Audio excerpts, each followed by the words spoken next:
What's written there?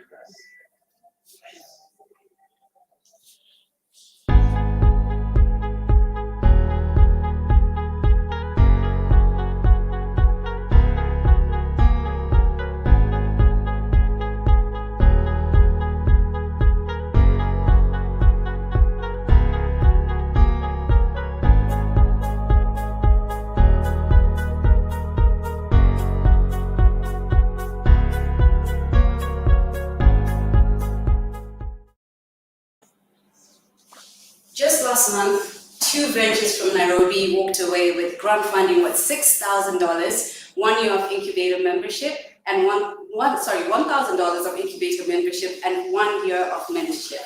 Today, we're going to be giving away 2 more prizes to the Uganda team in the Give Work Challenge Spring Edition Uganda chapter. We'll be giving away 1 prize to Kampala, 1 prize to Gulu, and I am right here with the Kampala team. Thank you so much for joining us. These guys are going to blow your minds away. And I'm here with the Gulu team, reigning champions. It is no wonder they turned this into a regional competition this year. We don't play with LJF. Gulu is a city that the world should be watching for.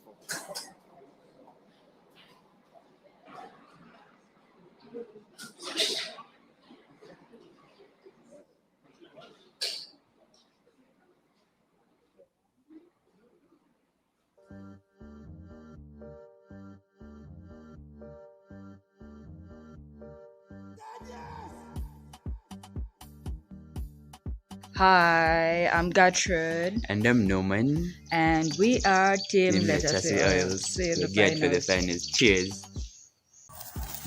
Yeah, this is Team That's delicious, and we are ready. Yeah. Hey, we are good solid waste collectors and we are good to go. Hello guys, I'm Innocent Ayo. I'm Moses Ochen. I'm Emmanuel Ogwal. I'm Bruno Court. We are doing charcoal briquettes. We are winning. Hi, this is Richard Moyero, Team Plastic and Rubber Art Gallery. We are ready. Hi, this is Team JFS. Win all the way. Hello. I am Hassan. Hi, I'm Harriet. I'm Inus Kaddu. We are Team Innovative Friends of Nature. We are in it to win it.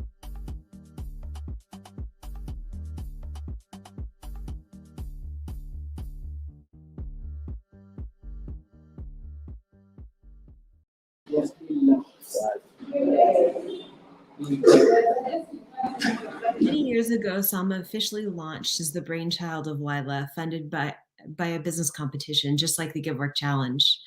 Over the past 14 years, Sama has impacted more than 56,000 lives. Through the Give Work Challenge, we've been able to move beyond Sama and impact even more individuals and their families in Kenya and Uganda. To date, the Give Work Challenge has funded 10 ventures, which have provided jobs for 36 people since 2018. We gave out two prizes in the Kenya chapter, and today we're giving 2 more, 1 to Kampala and 1 to Gulu. So meet our finalists.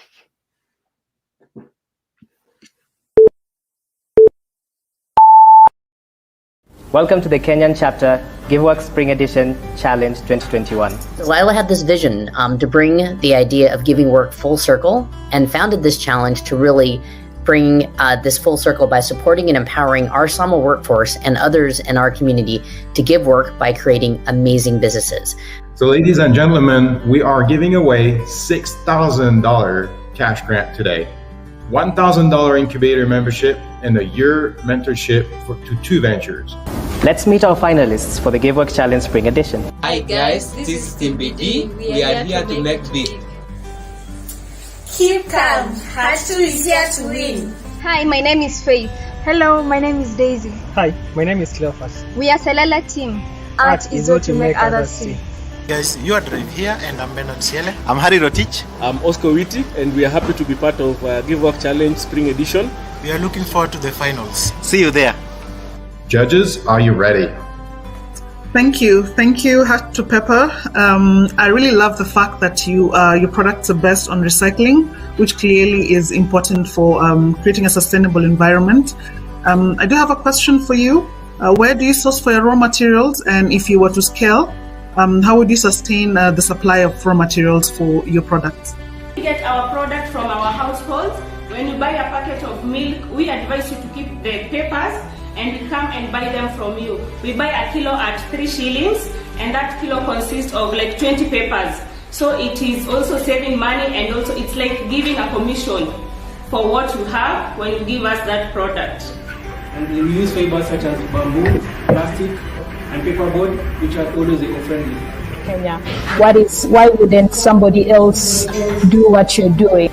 An instance like a table like this, I'm so sure like this is the first time you've seen a table like this one made out of bicycle parts and scrap metals. The uniqueness in them, that is what has set us apart from other competitors. The passion, the love put in place to make this table. That is what has also set us apart. Because looking at the solutions that we are planning to create, it's so ambitious, you know. The reason as to why even we named our company Anje is that Anje in our land means that a place which is fertile and productive. I think in most places they use chemical fertilizers, and therefore when they use chemical fertilizers to farm, they can only make it maybe 1 or 2 seasons, and therefore the land becomes does not become fertile again. It is highly productive. It has got a taproot. Look, this one already it has produced a taproot,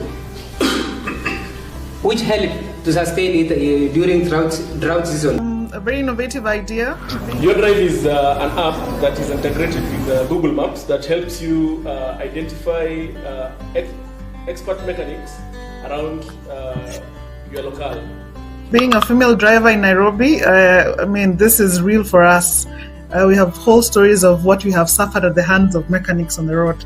I'm pretty sure Lila is somewhere, and she's very proud of all the work that you guys did, and she's looking at this edition, and she's going to be also very excited who's going to be the winner. And thanks to all of the judges, we had this time for the first time a team of judges in Kenya and Uganda. It was really great to see all these polished and thoughtful presentations. Lila would be proud of what you all have accomplished. We're so excited to see where this goes next. To the winning teams that will be announced shortly here, go party, but remember that this is just a beginning phase, because you all know that you guys have been running your business for a while. Like running your own business is like taking care of a newborn. Your business requires your 100% of attention all the time.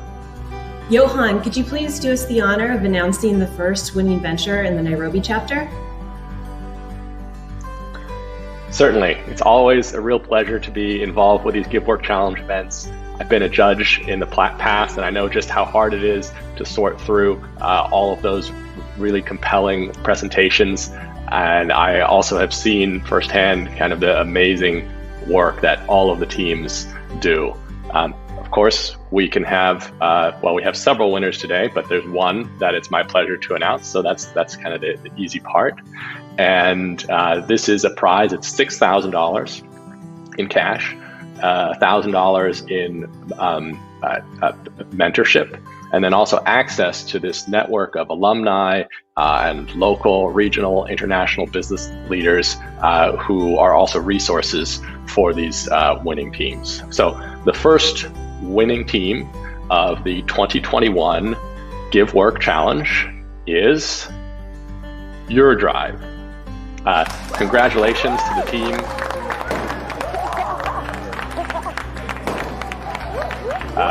Amazing stuff. I know we're going to have a lot of well-tuned vehicles on the roads very soon. So congrats to you. Congratulations once again, Eurodrive. You made us proud. So we'll be hearing from Uganda in the next chapter of the Give Work Challenge. But for today, we have one more prize to give. This has been a great edition. Once again, we want to thank everyone who volunteered, all of our donors, and the Lila Jana Foundation team. We also want to thank Lila posthumously for her vision. We are all proud to be a part of her legacy. Please take a moment to just place your hand on your heart as this tribute song to Lila. Thank you. This was beautiful. We miss you, Ella. We miss you every day. We really wish you'd be here with you. Your legacy will live on. So, Ben, now let's talk about our second venture to walk away with our final prize of $6,000 in cash, $1,000 in incubator membership, and 1 year of mentorship. Ben? On behalf of the Lila Jana Foundation, thank you for all the hard work, all the amazing ideas. It's been an honor to be involved in Lila's vision for the last 4 years and see all these amazing things, to be a judge in the past and present. But you don't want to hear from me. What you want to hear is who the other winner is, who's going to get $6,000 and all the other fun prizes. And so, without further ado, the second winner is Salele. Congratulations.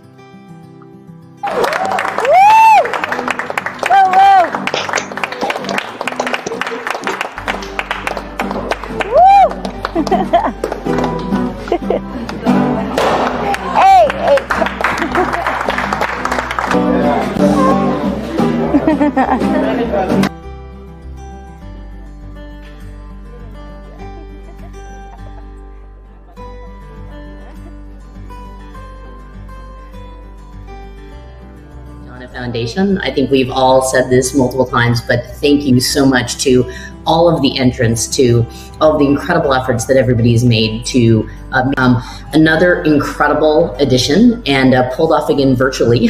So hopefully we will get an opportunity to do this in person at our next edition. So there will be both the Uganda edition coming up, as well as another edition in the winter edition that will happen a little later this year. For your efforts, thanks everybody for tuning in, and can't wait until the very next Give Work Challenge edition. Congratulations, winners. Thank you.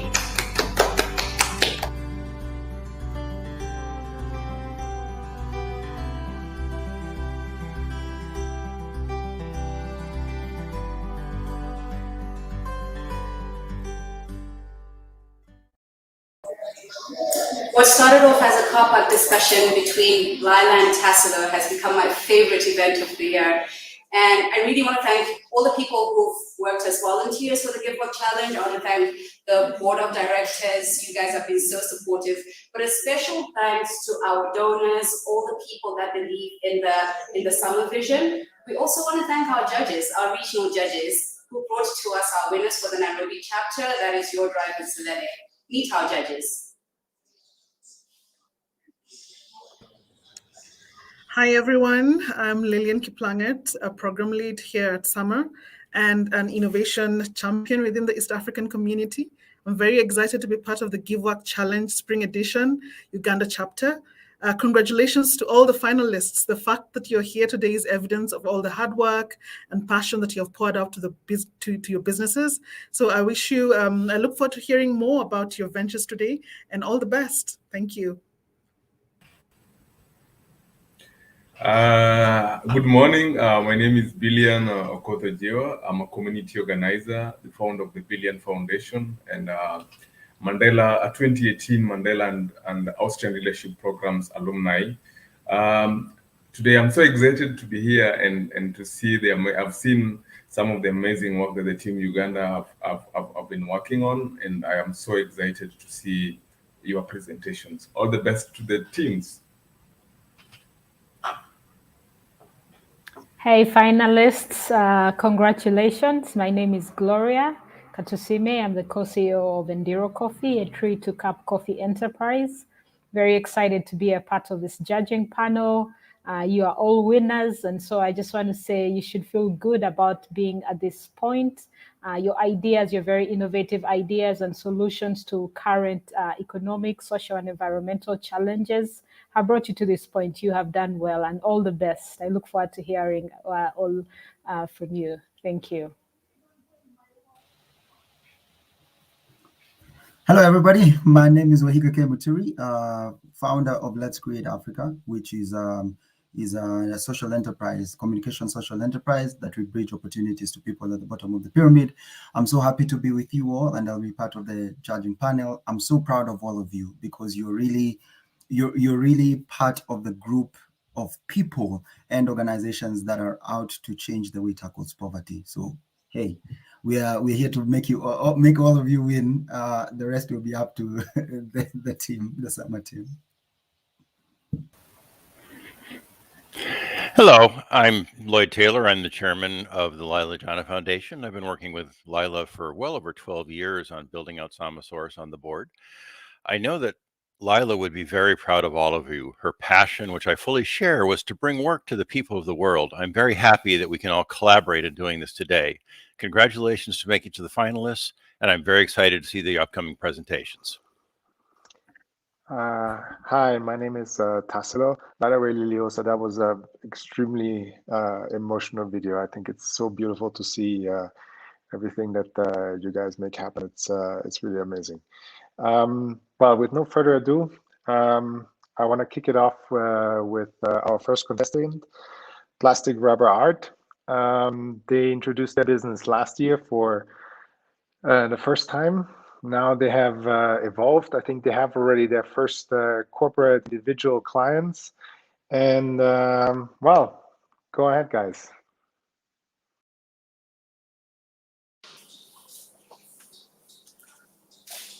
Hi, this is Richard Mwero. I'm in charge of production, plastic and rubber art gallery. Hi, I'm Alan Abai. I'm in charge of marketing. Way back in school, we had a dream, and we are passionate about art. So we had a dream of starting up an art gallery one time. So we got an opportunity in 2020 during the pandemic because of the lockdown.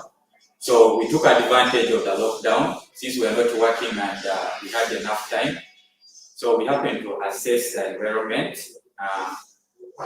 Since we had participated in the previous challenge, but after the challenge, we gathered the little resources we had. We organized a comeback. Of course, that's why we're here.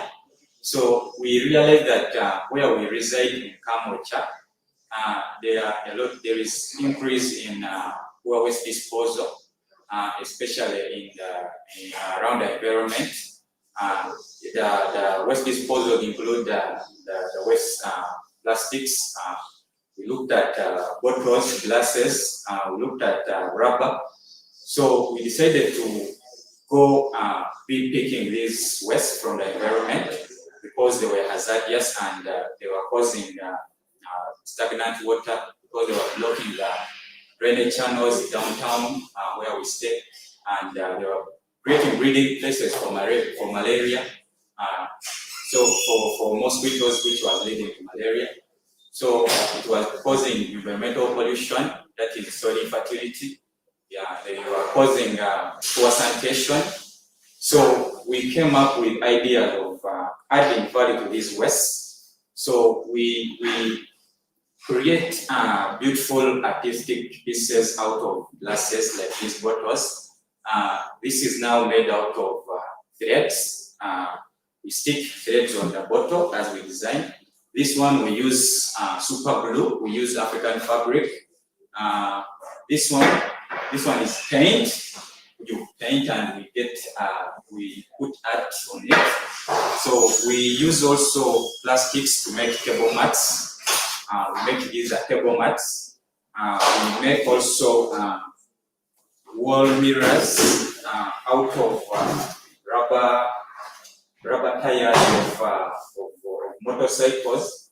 So we make also Ottoman. These are Ottoman tables. These are for interior. Yeah, they are used inside the houses. Then we make also this is a table. So that's how we manage to go around providing the solution of poor waste disposal around the environment. Yeah, so as Plastic and Art, we reach out to our clients by doing door-to-door sales. We go out and then we look for our customers and then we show them these pieces that we have in store. And then we also receive orders from our clients. Yeah, basically to do customization of these products based on their interests, because we believe that our customers have different tastes and preferences. Yeah, so what happens? I work with so many guys. So many people are involved in the production process. We have so far we have 10 street kids. We have facilitated of this ideas from downtown. So what happens, we equip them with the protective gears, such as the safety gloves, give them sacks whenever they're in the field. Basically, why we are doing this is just to ensure their health goes exposed to us. So what we normally do, we pay these guys according to the clothes that they collect from the fields. Yeah, we buy a kilo of plastics at 500 Ugandan shillings, and then we have a payment structure whereby we have some kids who prefer going with their money at the end of the day. We give them we pay them on a daily basis, and then we have those kids who prefer to save with us so that they save their amount at the end of the month. Yeah, so we also have one artist who works with us. He also doubles as our salesperson. So this guy helps us in doing that, in the production of painting, playing around with the colors to make these cool things.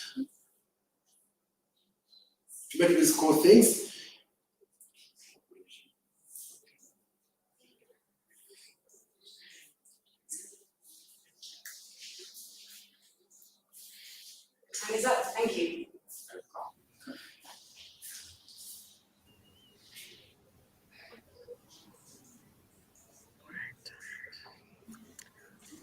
Thank you, Plastic and Rubber Art.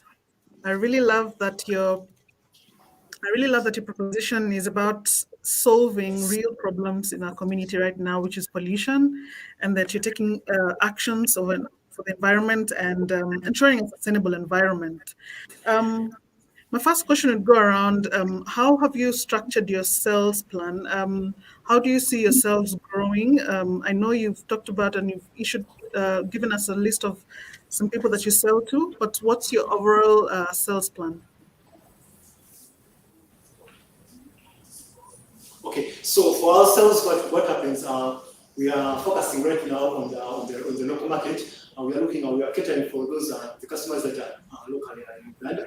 Basically, what we're looking at, we are looking at so many other things. So for example, we want to exploit the social media platform where we are going to be doing our advertisement and other stuff. That for now we are not yet there, but right now we do door-to-door sales. We have a showroom where right now our clients can easily access our products from. Yeah.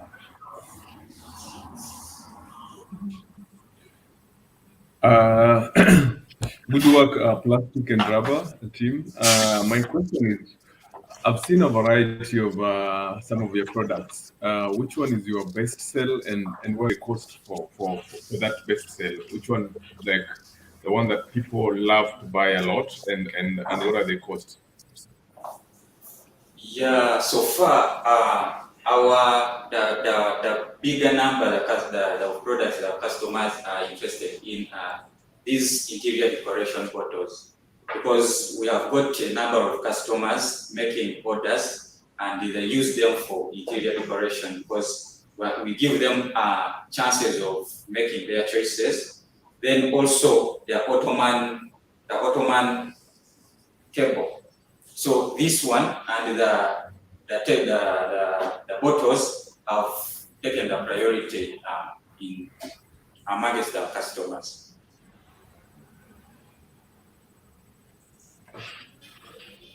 All right.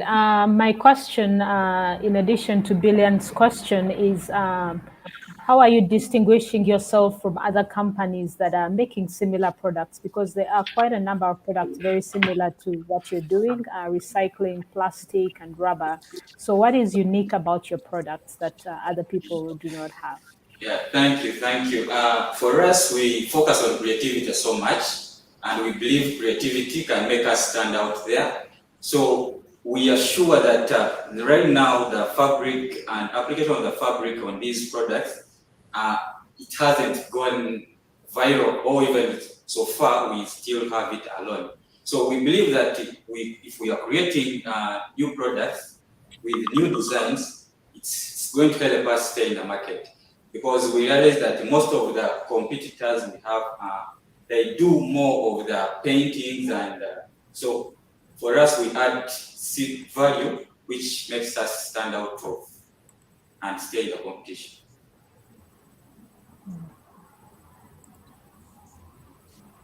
Okay, I think I just have a quick question to you guys, but fantastic job. I love what you guys are doing. Thank you very much. I think I need to know, what is your customer acquisition rate? Like, how much does it take you to get a customer? What is your margin margin per item, per product?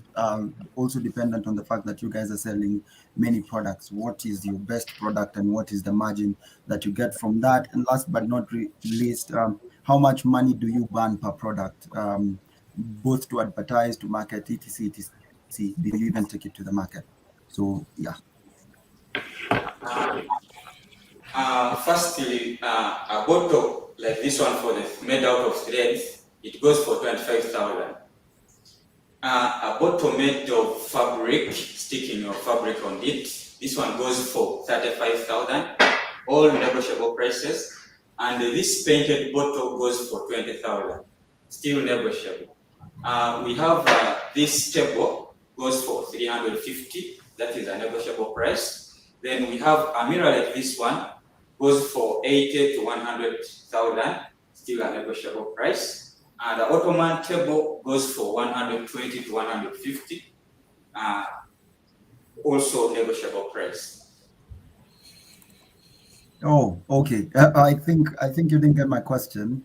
I wasn't asking about the price of the products, but better yet, specifics to how you even arrive at the price. Starting with, what's your customer acquisition rate? Like, how much do you spend to get a customer, for example? Then number two would be, how much margin do you get per product? For the product you're selling at 500, how much are you making as profit, for example? And then the burn rate, how much money do you burn, that can be in whatever reasons you burn, that you don't also know how to redeem, but you always spend, so that whichever investor is investing in you can know, okay, there's money I should count as loss and let it be. So you understood those 3 pointers? Yeah, I get the question of the product. Now, this bottle, for example, we have put an estimate of 50,000. No, not 50,000. Sorry, we have put an estimate of 15,000. So 15,000, if it goes for 20,000, a profit margin of 5,000.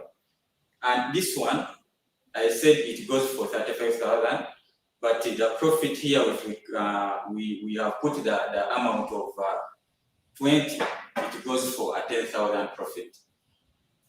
Then we have the table. The table goes for 350, but we put the money estimate of 150. That is concerning all the materials and the labor. So it goes for 150. So we make at least a profit of 150 or less than that.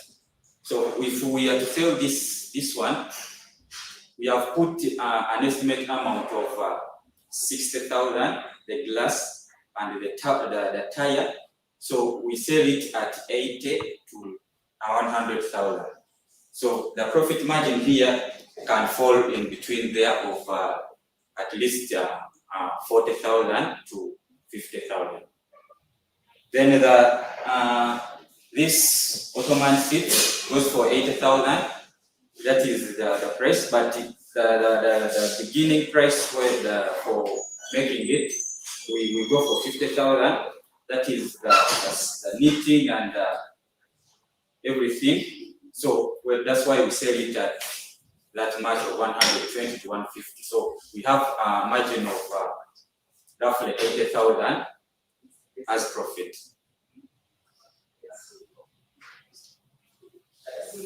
Okay. I'll let that go. Thank you.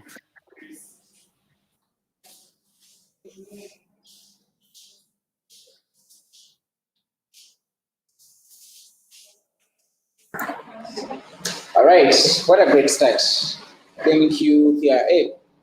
Laila loved to spend time in the mangroves in Kenya and encourage preservation of these forests. And while she was in Uganda, she would visit women in Lira, where she noticed Nilotica, and with them, that resulted in the creation of Lakshmi. I wish she would have been here today to see these two ventures coming to pitch. Next is Gaia Forestry, who are seated here with me in studio, and the Tassi Oils, who will be coming up next. And like Laila, they believe in natural beauty. Gaia Forestry, the floor is all yours. Thank you. Hi, everyone. I'm Geoffrey Yet, CEO, Gel Forestry Solutions, Uganda. In your team, I'm leading training at the HR department, Gel Forestry. I'm Dennis Okot, Marketing Officer, Gel Forestry Solution. As a young child, I got a motivation from my parents, and I learned a lot on forestry. And I had a small garden where I planted a variety of tree species. So that led to the establishment of Gel Forestry Solutions. So this is a business enterprise that deals in various tree seedlings, ornamental plants, and we also establish plantation forest for individuals, groups, and companies. We raise seedlings ranging from high nuts, fruit trees like avocado, and also ornamentals like roses. So as GFS, the establishment of this company was motivated by various problems identified in our community, mainly environmental degradation. For example, human activities like cutting down of trees for fuel in form of firewood and charcoal has led to a lot of environmental change, and approximately the case of Uganda, 41% of Uganda's total area is experiencing degradation. Not only that, poor quality seedlings, majority of tree farmers in Uganda, they acquire their seedlings from uncertified dealers, and most of these are these poor quality seedlings, which discourages tree farmers because they make a lot of losses.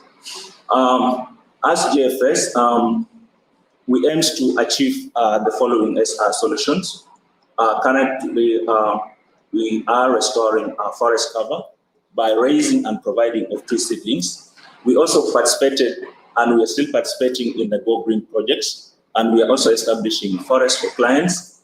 We are also providing quality seedlings, because our seedlings we get our seedlings from certified dealers.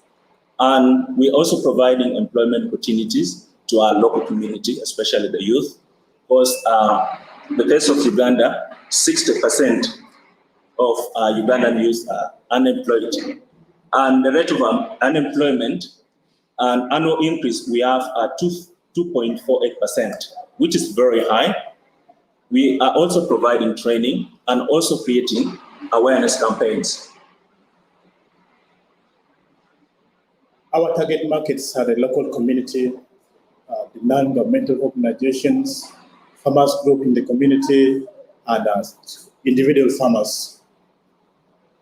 Yeah, so we also have a few differentiators that make us stronger in the business. First of all, we offer quality seedlings to our clients, just like Jeff said. We get these seedlings from certified dealers, the National Forestry Authority. We give our clients training alongside that, just to give them basic knowledge on how to handle the seedlings and the whole procedure to when the seedling actually grows into a tree.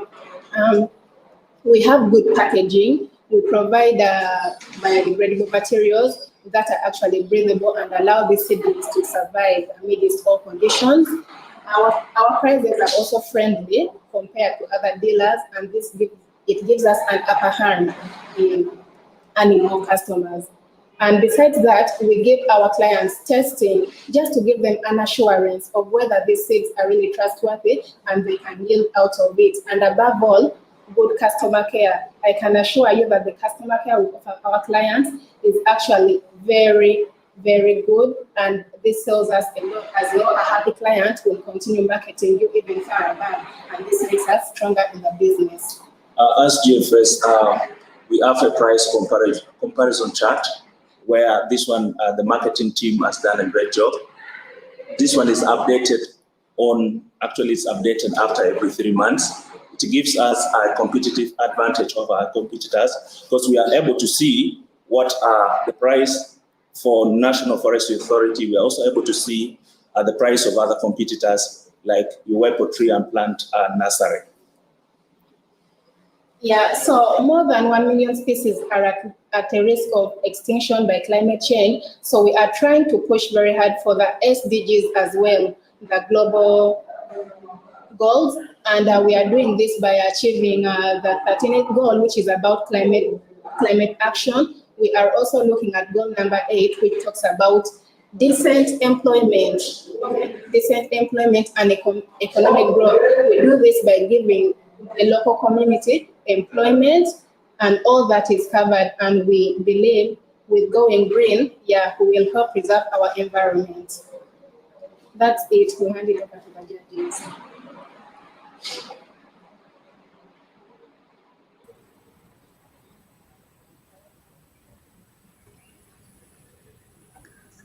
Wow. Congratulations, DFS. Really good job you're doing there, and your noble mission, I applaud you, of reducing deforestation. Really excellent. I love the preparedness you've put into this particular presentation.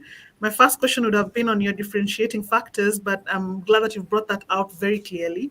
So my question will be around how do you measure impact of your sales initiatives, given that your mission is really to reduce deforestation? How do you measure impact of the sales that you've made over the last few months or year? And do you have statistics you can share with us? Yes, well, currently as GFS, the statistics that as we started, just to give a brief stats on that, we started with actually with we started with 100 seedlings. We started with 100 seedlings, and right now we are able to supply to our customers different tree seedlings, even ornamentals, and also fruit seedlings that we do to our customers. So we've been able to measure this by seeing how we started, and at this point we really know we have a number of clients because we've done really a lot of awareness and marketing out there. So we have different clients who come up to us and sell out the products to the rest of the community. And because we've also partnered with the local government, we reach out to schools, and a number of schools or personal individuals have been getting to us just to get basic training on tree planting and seedling raising.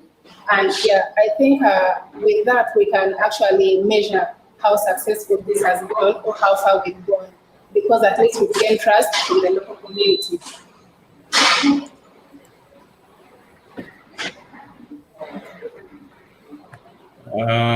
Thank you. Brilliant, brilliant, brilliant. But I have a few concerns. One, what is your capacity right now? The number of seedlings that you know that you're now working on.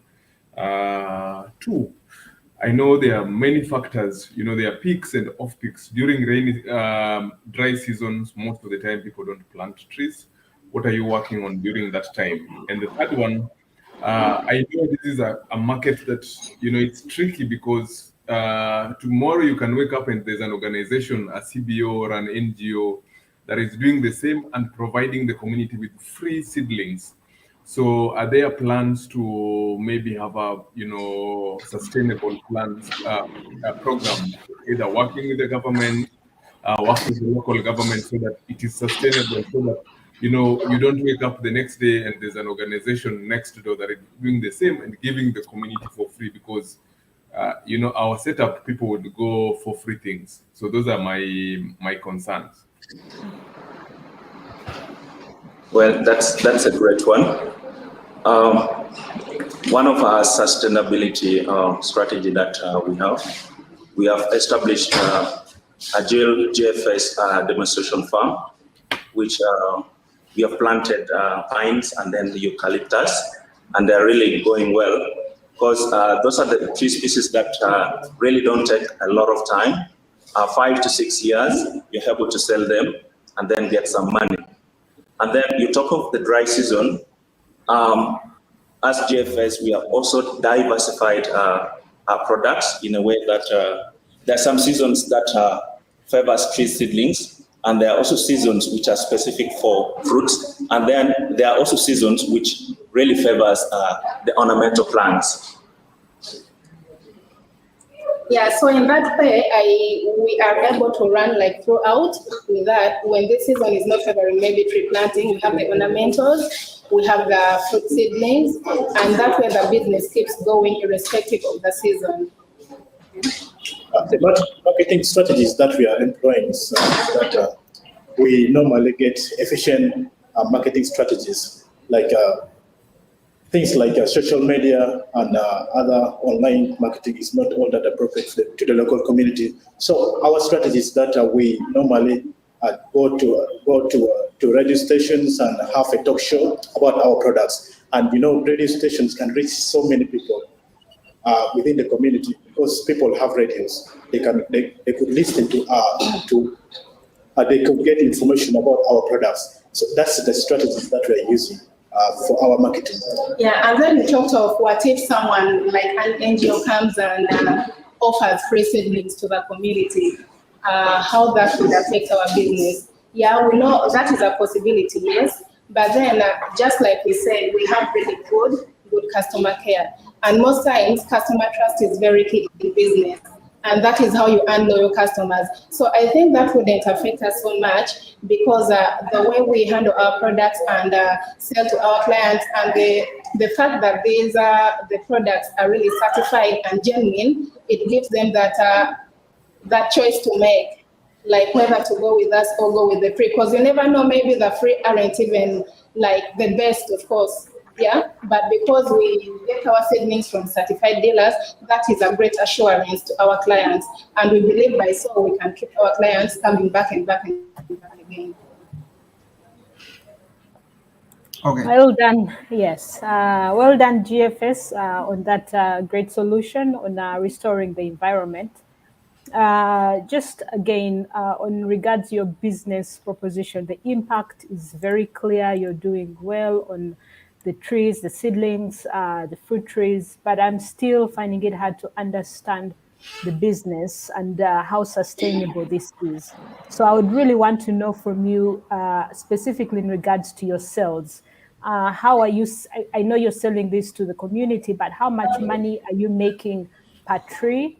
Is this something that is sustainable? Are you making some money? And if you are, how much have you been able to make in shillings, at least for this year, 2021? Gloria, can I write on your question, please? Sure. I hope the team also got your question. But guys, also just to write on Gloria's concern.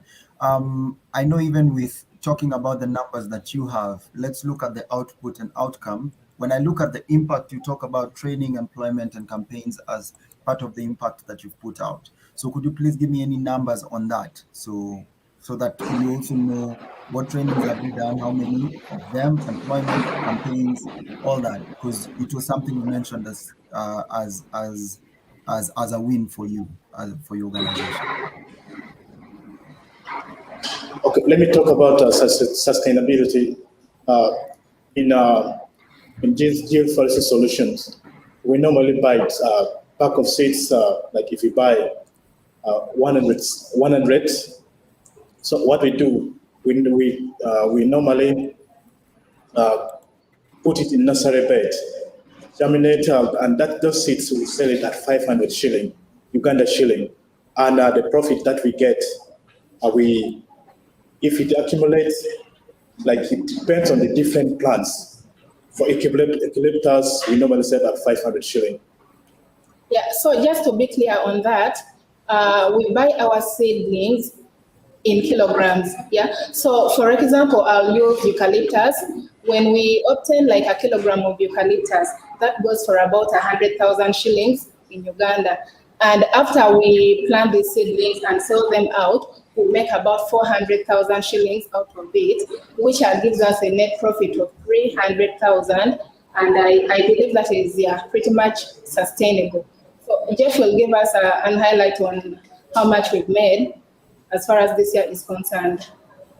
Yeah, that's a very good question that you ask about, especially this year, to be specific. This year really started well compared to last year.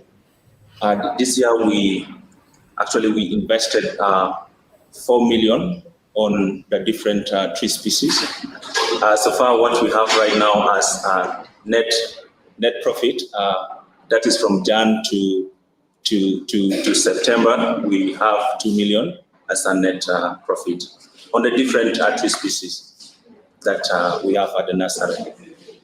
Yeah, so about the question of how many trainings we've done and the awarenesses.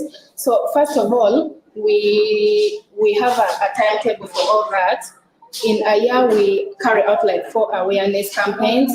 That is like every quarter of the year, we carry out talk shows, radio talk shows. This is just to enlighten the local community, especially the grassroots people, to just highlighting them more on the benefits of growing trees. Yeah, because this is something really, really sustainable. Just imagine a parent plants a tree before having kids, yeah, eucalyptus, let's say, because it takes about 5 to 6 years to start harvesting eucalyptus, and you could start making those sales right away.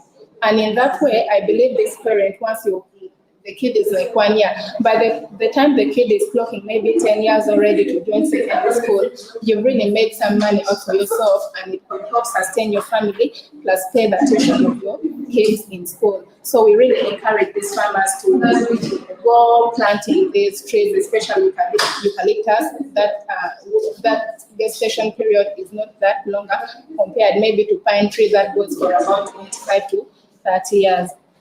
And then we carry trainings in schools, particularly village schools. For example, Coach Primary School here in Bulu, we've been there and we trained their students on how to plant these trees, like nursery bed maintenance, up to that point where you raise a tree. And this is just to help them know the benefits of having a tree. And in that, we are also tackling climate action among the sustainable development goals. So yeah, we've carried out plenty of that, and I believe it's a good start for us.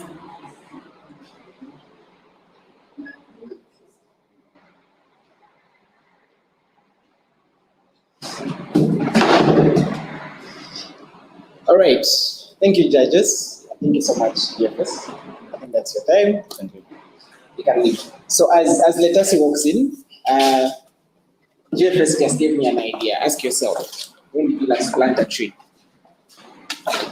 It's a challenge to all of us, and I think we should definitely take it up.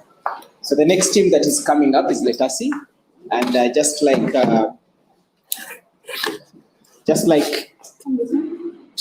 okay, go. Just like Laila, they also believe in natural products. Letasi, take it away. So sure.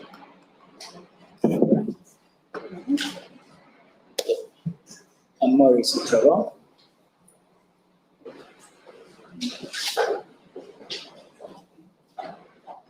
Hello, good evening.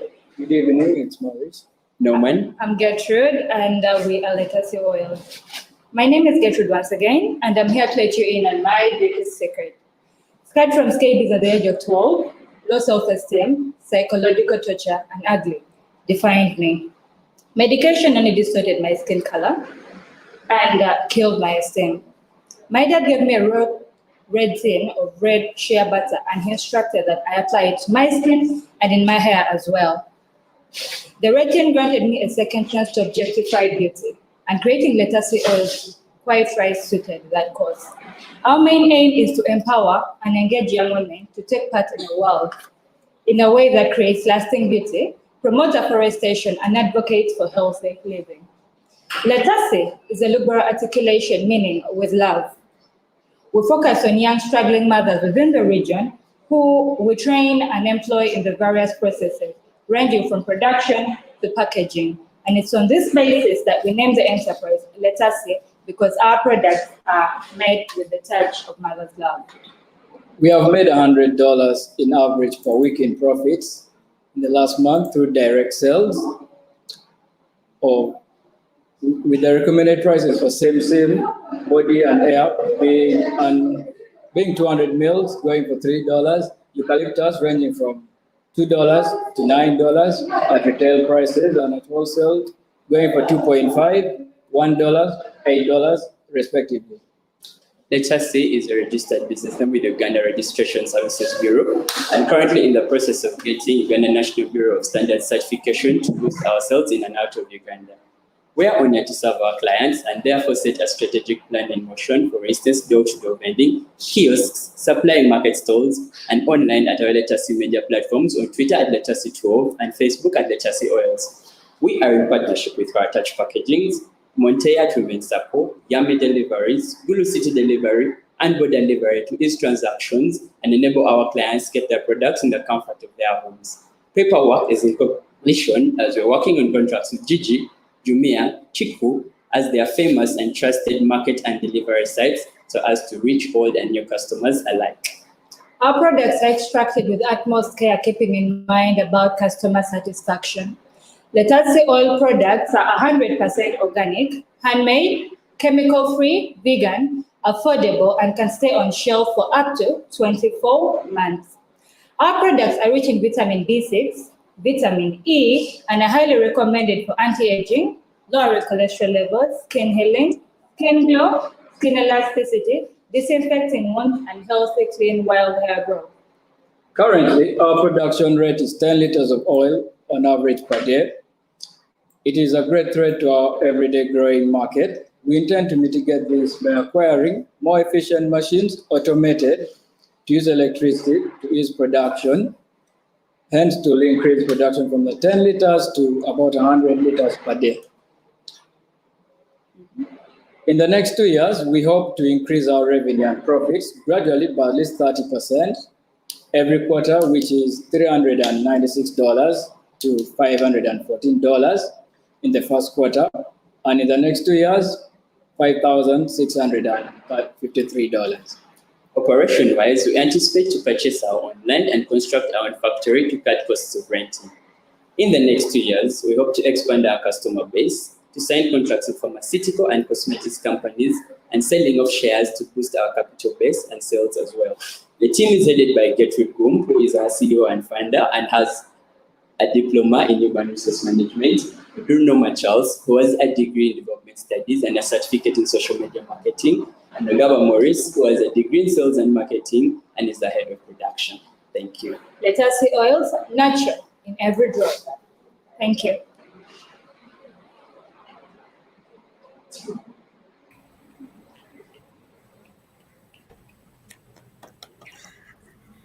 Excellent, excellent business that you have there, Letasi. And I mean, the beauty industry is huge.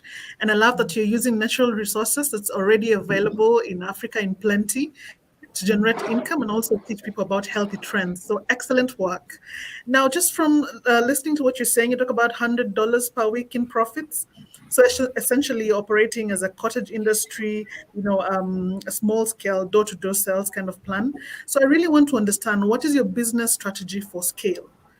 If you were to be given capital, how would you prioritize it? What new partners would you create? What would be your revamped sales strategy? Like what is your plan for scale beyond the one-on-one sales that you're currently managing? And if capital was given to you, how would you utilize it? So first and foremost, if capital is given, we intend to construct a factory to boost our production. Now, when we boost production, we tend to employ a number of people. The employment rate goes high. And secondly, we would set up a store, a Letasi store, where retailers, wholesalers can come and buy products from us and in turn sell to other people. And in addition to that, we plan on buying machinery that is automated to use electricity, because currently we're using local extraction methods. So in a day or in a week, we produce less oil. But with automated machinery to use electricity, we shall be employing more women, because currently we employ 5 women. So if we have machinery, we can employ more people to help with the packaging process. And yes, so with the money, we intend to upscale our production, setting up a production point, and increasing our sales, boosting our sales by 30% the next quarter. All right, so thanks for that. But you've covered a lot around the production angle of things, which is the supply. I want to hear more around the demand side of things. How would you prioritize finding to increase your demand? Because you might end up creating excellent products, but you need to also cultivate, a wider population to buy your products. We'll scale up our marketing by advertising to the radios and other platforms that are available. Like we talked about in our presentation, with that money, like we talked about getting contracts with Gigi, Jumia, and Chiku, which you as well know are trusted sites. As long as we have our products on Gigi or Jumia or Chiku, we can get to any market. Besides that, right now we are only selling within Northern Uganda. But with that income, we'll be able to expand our production to other parts like the Northwest, the Central, so we cover a greater area, and we'd also have our stores so that we can easily distribute and cover a wider area. And with UNBS certification, we are able to sell our products within the country, in East Africa, and out of the continent as well.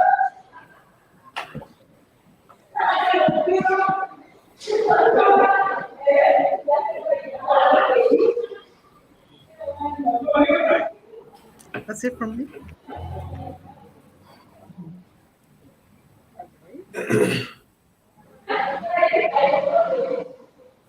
I think excellent presentation. I think I'm sold by your presentation. I think one of the best things that as entrepreneurs that we have to master is the art of presentation. I think what I can just advise is, you're getting into a market that has been there, has been in existence for many years. So the only way to, have a market share is to be creative and just be you. So yeah, I don't have a question.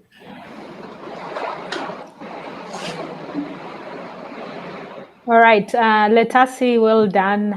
Very excellent presentation indeed. You have a very clear business plan where you want to go, what you use the money for. But I also know that this market is flooded with companies that also are producing organic oils. I can think of many different companies right now that are doing the same thing that you're doing. So I want to know what your plan is in regards to differentiation. How are you standing out on the market? You can be on all these platforms, Jumia, Glovo, but people will not buy because there's also 1,000 other similar products on the platform. So how are you going to be different from all these companies that are doing the same thing as you're doing? Thank you very much. Sorry. It's okay, Letasi. I just wanted to add a question onto what my colleague was saying. I think we are twins and we didn't know. But question is, I think in the list, why should I care? I think after all is said and done, the question is, why should I care? Yes. Okay. Oh yes. Thank you very much. Thank you very much once again. So I listed the benefits of our products before, but do you have some of the products now, right? Yes. So let me help you with some of the products and what they do. So this is what I was calling the red tin shea. It's raw shea butter for hair and skin. Yeah, and it's highly recommended for skin glow, anti-aging, and stretch marks, and for scars on the body. And this is eucalyptus oil. It is medicinal. It is consumed in drops. If you have a headache, you drop it in water and maybe take. Or if you have a toothache, or if you have it's more like a painkiller. So you don't apply it direct to your skin. You apply it in water, but it's mostly supposed to be taken in drops. We are working on leaflets to give out to customers to explain how it's used and how you can use it in whichever situation. This is our Glowadora Semsem oil for the body, mostly recommended for babies and women who want a smooth and nice skin for the body. Most of our products, actually all of them, are recommended for anti-aging, skin healing, skin glow, wild hair growth, healthy living, that is lowering cholesterol level-wise. Yes. To add on to what she has said, like you asked, there are very many companies out there that do the same things we do, but let's look at price differentiation from there. Our products are really affordable. We are not into the business to make a lot of profits, but we want to ensure that everyone can access these products and have a healthy life. As you see, our products are organic, natural, nothing added onto them, and that clearly is healthy for the skin and the body. And the body as well.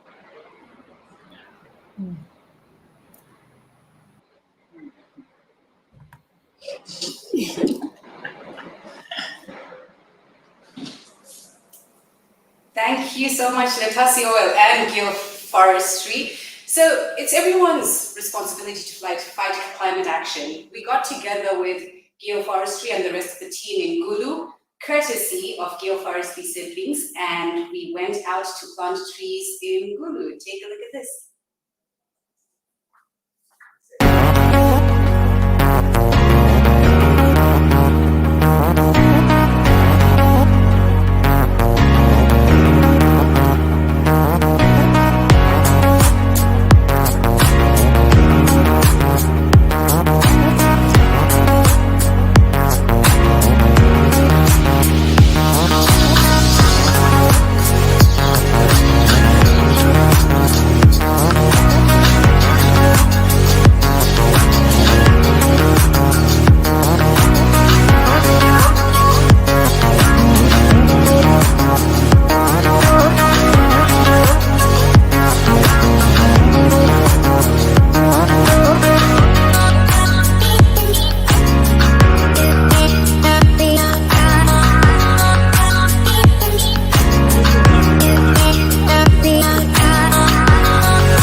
Looks like you all had a lot of fun. It's great to see that through the Give Work Challenge, the foundation is playing a part in curbing climate change.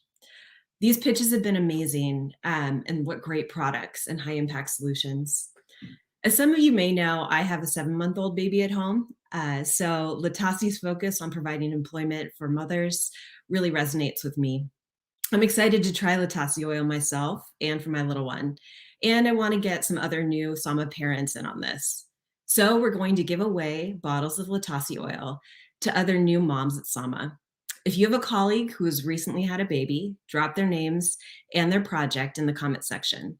The first 3 names get a bottle of Latasi oil to pamper themselves or for their babies. And while the tree planting video is playing, my oh my, we got a cook stove from Innovative Friends of Nature from Kampala. And to test it out, we put a pot of porridge to cook. It's just right behind me, using this delicious flour. This is part of that product. So as that porridge cooks, iPhone from Kampala is going to tell us about their cook stove innovation. And when the judges are done with them, Delicious from Gulu will tell us about this flour and that they produce and why it should be in all our kitchens. Kampala, take it away, iPhone.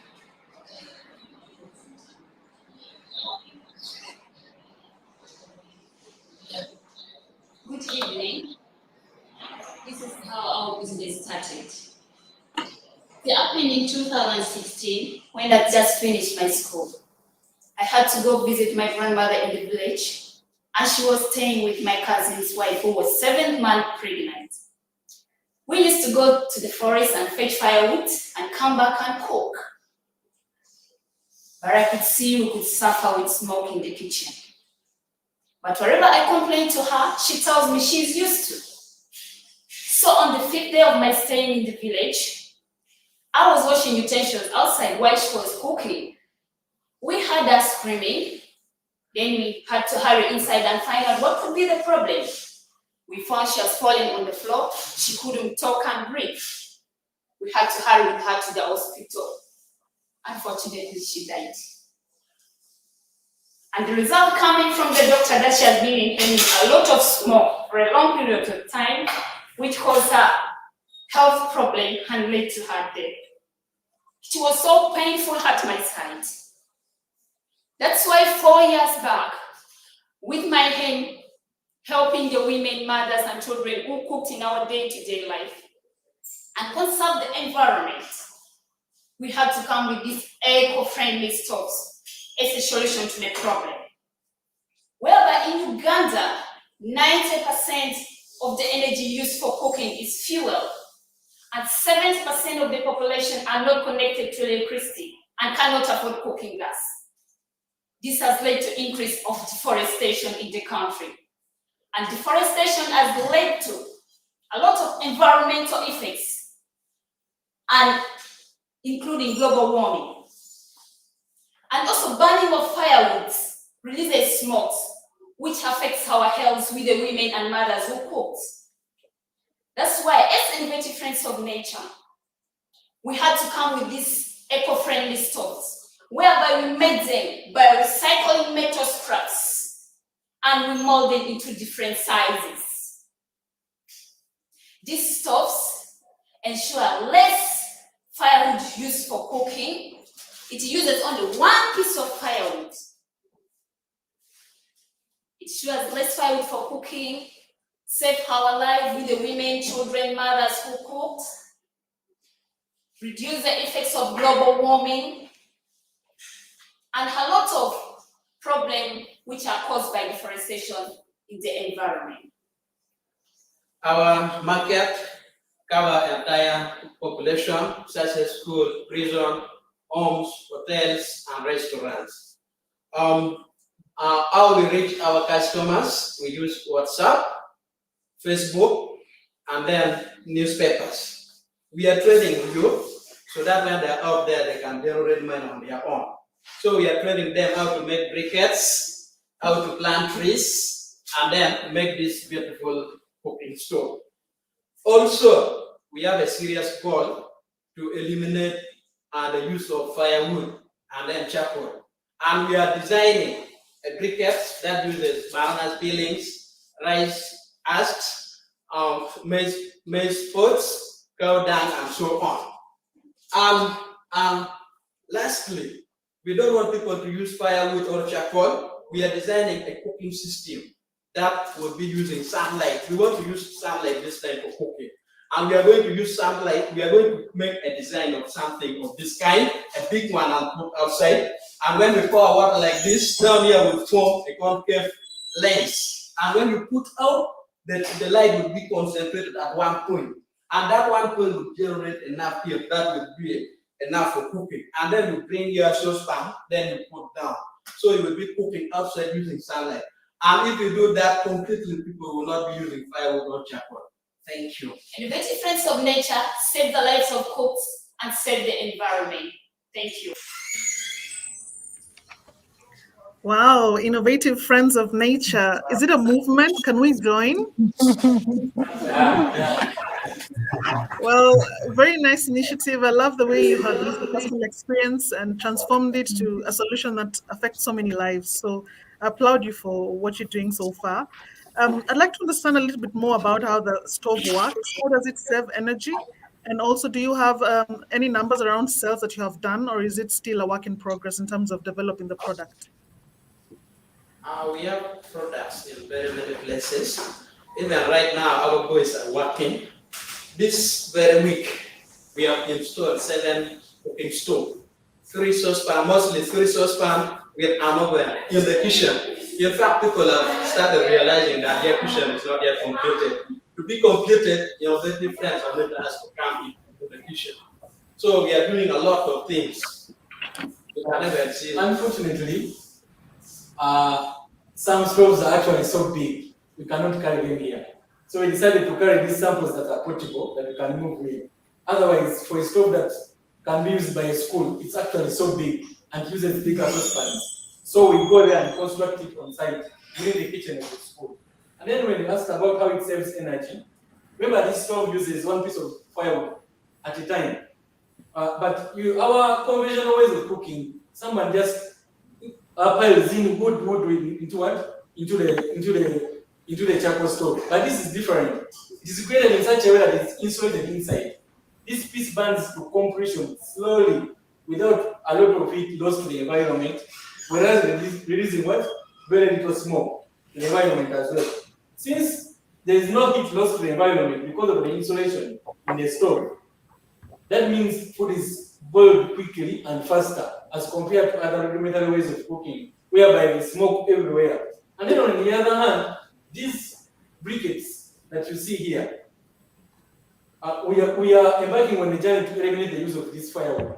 As you can see, these briquettes are made out of very natural things where anyone in Uganda can access. For example, banana peelings, coffee husks, cow dung, soil, rice husks. All these things can be got by anyone, and more so soil. So for this, you just preheat it in the stove and it cooks. It can be reused after cooking. This thing creates a lot of heat that cooks the food really, really fast. So after cooking, you can just put out the fire and keep them, and then reuse them. So that's why we want to eliminate the use of what? Firewood. These ones are actually inside here. We didn't light them, but this is how it is, and this is the setup, and this is how someone cooks. Thank you so much for that question.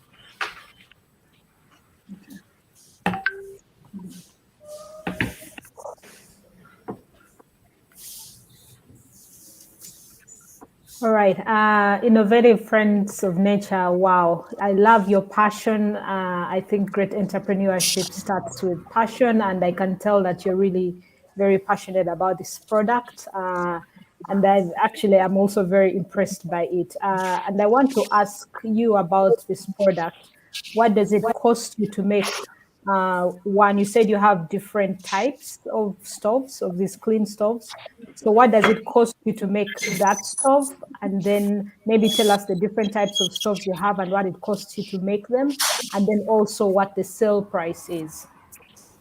Yeah, for example, what we have here, this is the sale price for this is 100,000. And then what we put in can cost us around 60,000 shillings. And for me, we can make a profit of 40,000 Ugandan shillings. So that's how we do it. Then the different sizes, we have a big circle stove which has 3 apartments. That is for kind of a school, which also uses very big saucepans. That one can cost us around 1 million. That is, we put in 1 million, and then we can sell it at 1.2 million. Actually, we don't sell it, we assemble it from within the school.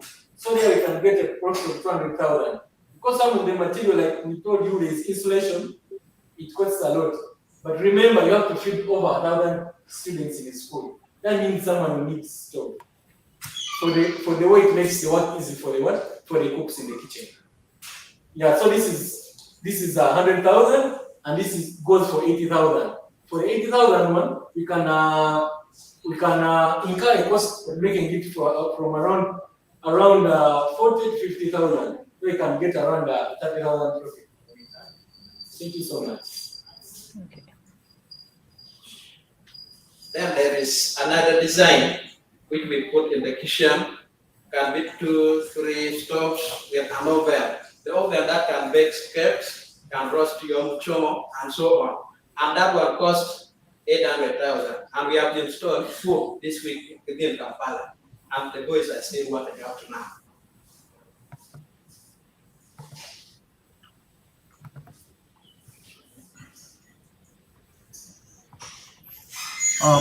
Maybe my question is a bit easier this time around.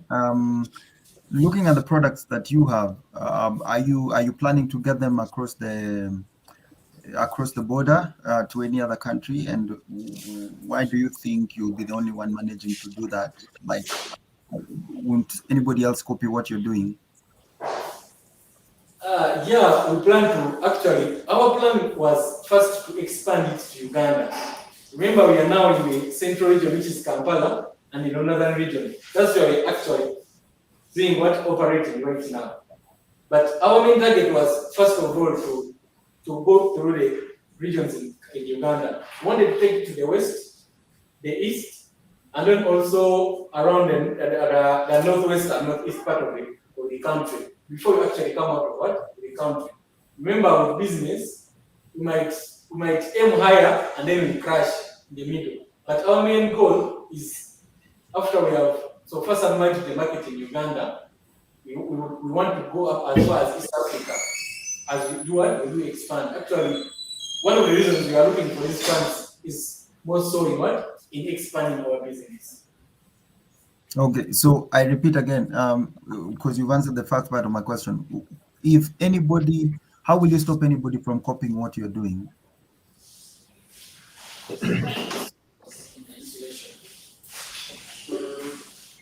We are actually.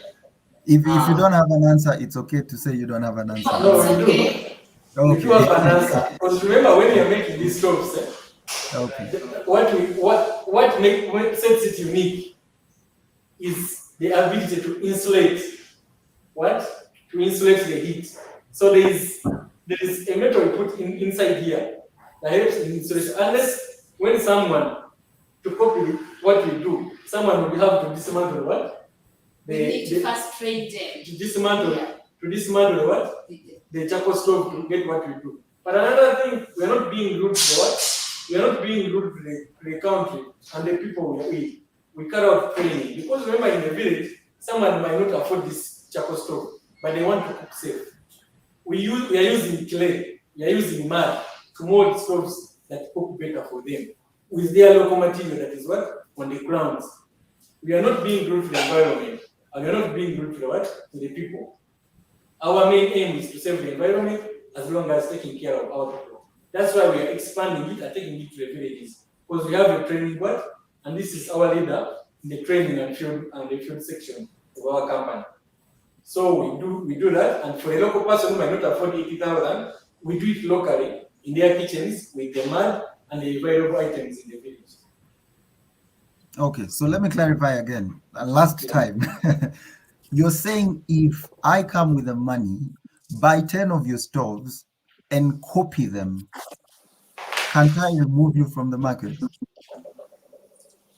Yeah, you can do, but what we are after, if you do it so that it can save the people around, no problem with the use of what? Firewood. We are not selfish. Even in the villages, especially in Guru, we have been training very many people when you go in the village there, out of this clay and then the grass. So we are not jealous. Somebody can copy so long as it's producing the right one, saving the environment. And saving the life of our workers. I like that. So that means if I came in and did it, then your business wouldn't be sustainable enough to be invested in. No, not really. It's not that extent. Like I told you, the technology we are using. Because when you come and you take our stove, that's actually a good question and challenging. But let me now make you understand it from the technical bit of it. There's what we call heat insulation. Okay. Because there are many stoves in the market. Okay. There's what we call insulation. If heat is insulated, that means there's no much loss of what? Heat to the environment.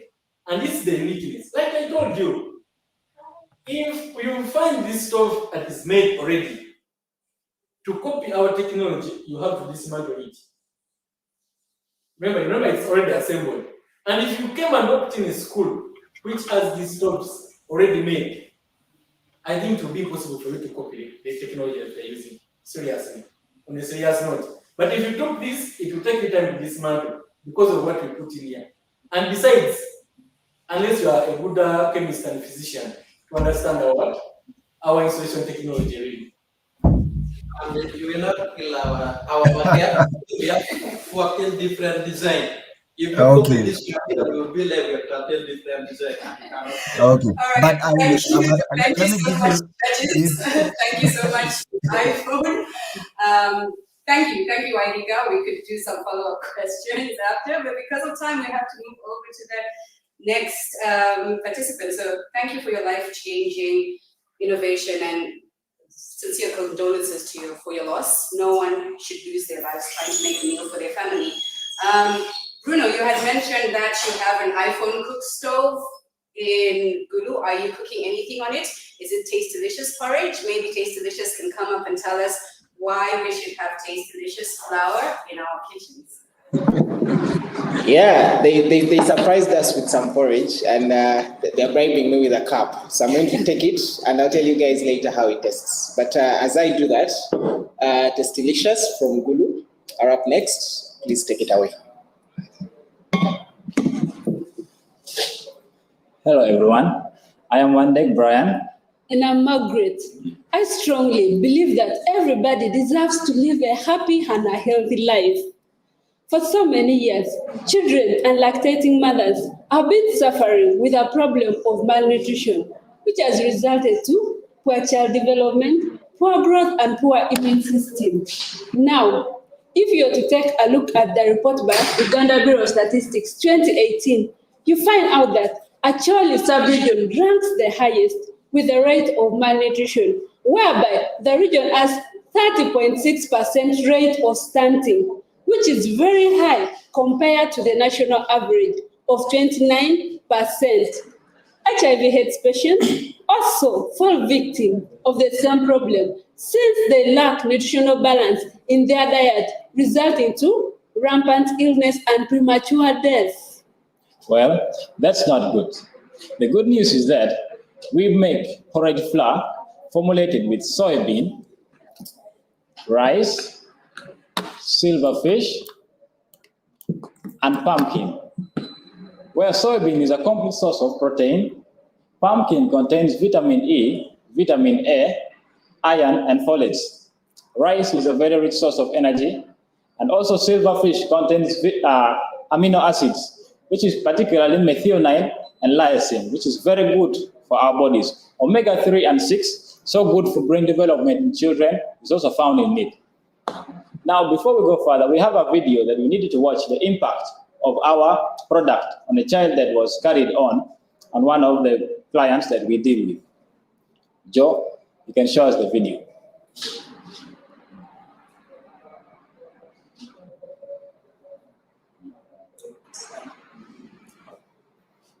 Well, we have also created employment for 5 people currently who help us in the process of production. That is solving the problem of unemployment in the community.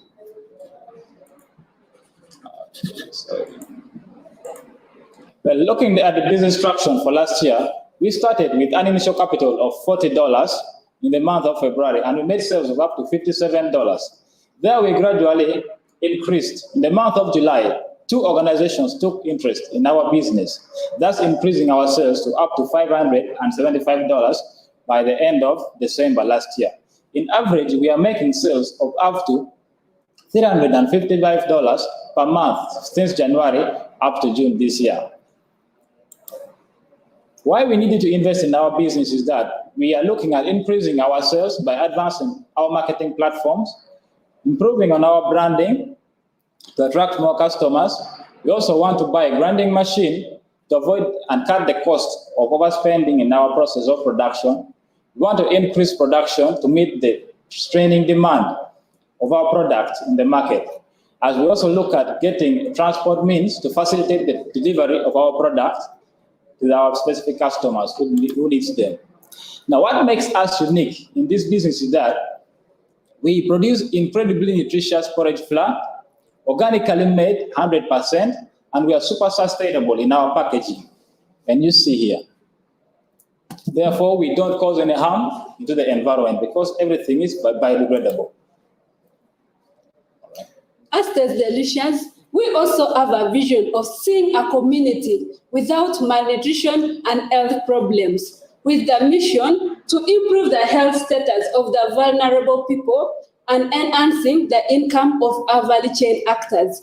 Our goals are to provide nutritionally enhanced porridge flour, increase employment, and also to standardize our products so as to meet both national and international markets. With me having knowledge in food science and agribusiness, my co-worker having knowledge in marketing, with your financial support, this is the business that will help us solve the problem of malnutrition and unemployment in the community. Thank you. Thank you. Thank you.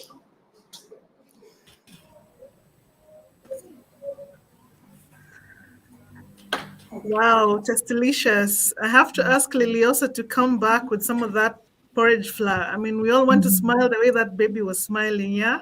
Really good initiative you have there, guys. I mean, I cannot question the value that, the kind of flour you're making will have on many malnutrition kids. So well in on that. My question goes around your customer segments. Again, the market you're getting into, food production, highly competitive, a lot of existing competitors already in the market. How are you differentiating yourselves and what customer segments are you targeting going forward? Well, looking at our competitors, in this market, most of our competitors who produce the porridge flour, they usually produce flour which is only made from a single cereal. Like if someone is producing millet, it is strictly millet. If someone is producing maize, it is only maize. So as ours comes in a way that we bind different organic and locally available foods like pumpkin, soybean, rice, and also silverfish. All these have different nutrients. Now, having different nutrients is so good for our bodies. So that is what sets us apart. Our thing is nutritionally dense. That is what our products provide. The other ones are mostly made from single food values. And then maybe also to add on in submission, we also customize in such a way that if our client wants only specific ingredients, like maybe the person prefers only soybean and maybe pumpkin, we formulate according to the customer's desire. And maybe if the other one does not wants only rice, soybean and silverfish, we also do that. Well, that is due to some people do not want some specific foods in their product. Also, our product is super affordable. If you look at the market, most of the people who sell porridge flour or any kind of flour, they sell at 8,000. But ours, we reduce it down to 7,000 Uganda shillings. That was due to the development for this year. But last year, we were selling it at 6,000 since we had just begun, and there was nothing to strain, always depending on the raw materials, how we buy them from the farmers.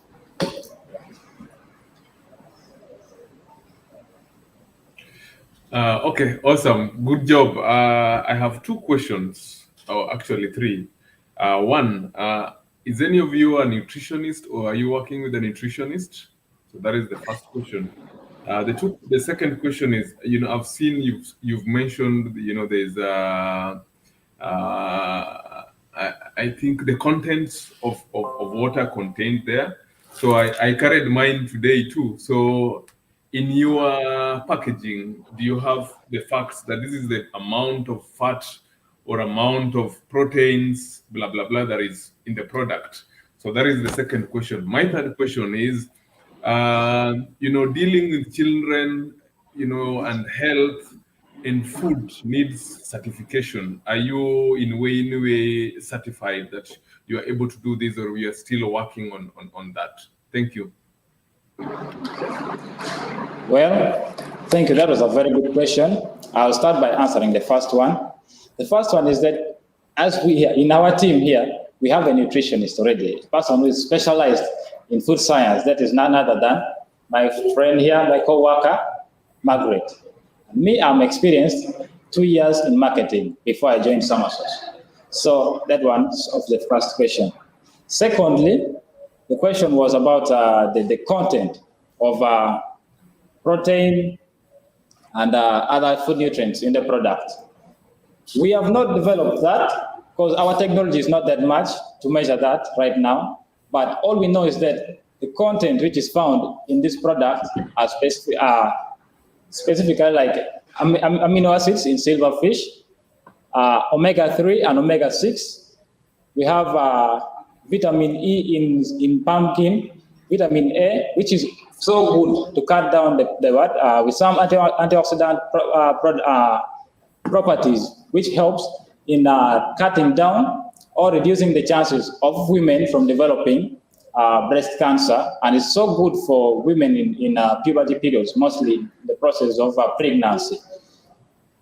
And another thing is that we also know that rice is highly rich in energy, like calories, as we also know that soybean contains protein, which is good for building bodies in the children, very good for growth.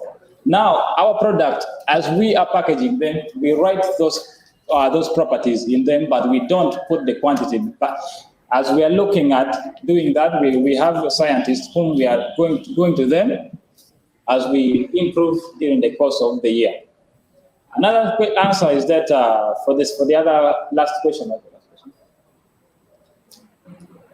Okay, basically that we haven't yet put the quantities there, but we are looking at advancing as we told you in our presentation. We also aim at improving the packaging. So with time, we shall develop that. We shall put like each nutrient, the quantity of each nutrient. The last question was if you. The last question was like if you are certified. No, that is a no. We are not certified, but we are working towards that. That was the main reason. Like last year, when we got those two organizations, they wanted to give us a permanent contract of almost 5 years to supply them. But what disqualified us was certification. We are not registered. That was the main thing. But right now, we are looking at that with your financial support. Thank you.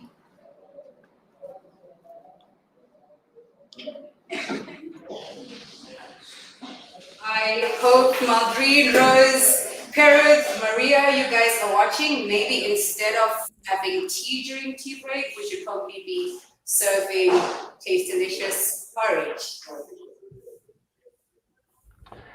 Oh, you guys made me really hungry, I have to say. I haven't had breakfast and looks really good. So how Nima was watching, we have a winter coming up here in San Francisco and it gets really cold. So that would be really good to warm us up. The other thing is happening this winter is the Give Work Challenge Spring Edition. So if you have a new business idea, head over to the Laila Jena Foundation website and apply now. The Give Work Challenge Spring Edition is not only open to SAMA staff and alumni, but to all communities in Kenya and Uganda that meet our impact criteria. SAMA believes that while talent is equally distributed, opportunity is not. So for the Give Work Challenge, we encourage individuals with great ideas who have been excluded from other funding and mentorship opportunities to apply. As Louis mentioned, the Give Work Challenge is not only open to SAMA staff and alumni, but to all communities in Kenya and Uganda. That is right. Share the link and criteria with all your friends so that they too can join the Give Work movement. The next team pitching today, the team that is getting set up, please have a seat. It is charcoal briquettes from Gulu. I used some of them, and Testilicious was just here. We used them on the cook stove for iPhone to just, make that very nice porridge that you all just saw. So, charcoal briquettes, the floor is all yours. Tell us about how you make and how you came up with this innovation. Take it away. Hello, everyone. This is a team of charcoal briquette with Innocent you as a founder. Manuel as a co-founder. Moses Uchen as the marketing manager. Bonacott as a production manager. The LRA insurgency that lasted in northern Uganda for over 2 decades left many people displaced, many orphans, with a lot of suffering. This forced people to resort to charcoal burning and wood selling as a way of survival. This accelerated high level of deforestation in northern region. That's why we came out with the idea of formulating and bringing in briquettes as the more sustainable fuel for cooking and eating. Charcoal Briquette Project is a social enterprise that aims at environmental sustainability through turning the agricultural feedstocks into energy. We are operating on a small scale in Gulu.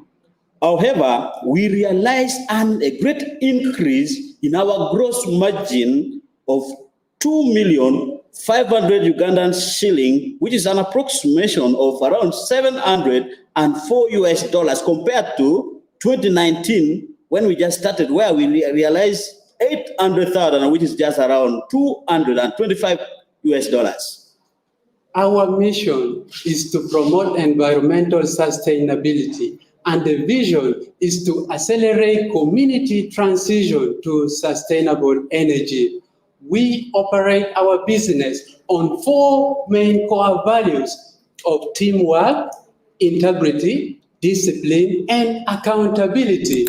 The opportunities we have in our production are the availability of raw materials such as the rice ash, peanut ash, and maize corn.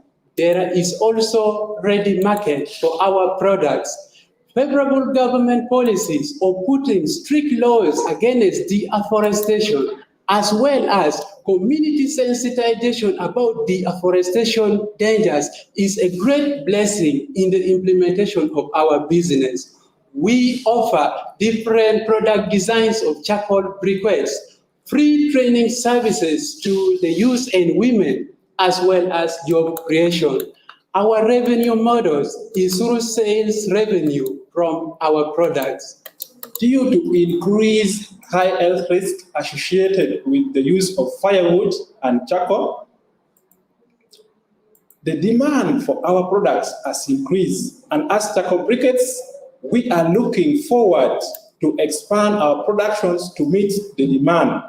We are looking forward to acquire machines such as motorized hammer, which costs about $990,000 US, motorized mixer, which costs up to about $707 US, and then screw extruder, which costs up to about $198 US.